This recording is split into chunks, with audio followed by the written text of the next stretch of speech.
Hello everyone and welcome to today's video. Today's video is going to be about how to download Snapchat on Android in 2026. For that, the first thing that you'll have to do is ensure that you're connected to a Wi-Fi or a mobile data network. If you're connected to a Wi-Fi, then it'll show up here. If you're connected to a mobile network, then it will either show 4G or 5G depending on your network. After that, the other thing that you must ensure is that your phone is Android 6 or higher. For that, head over to Settings, tap on About Phone, and then tap on Software Information. This phone's Android version is Android 16, so we're good to go.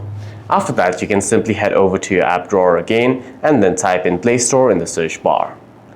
Head over to the search of Play Store and then in Search Apps and Games, you can type in Snapchat. After typing in Snapchat, you can hit the install icon right next to Snapchat, after which Google Play Store will download Snapchat on your phone, and then you can log in and start messaging and creating snaps. For any further questions, please feel free to leave a comment down below.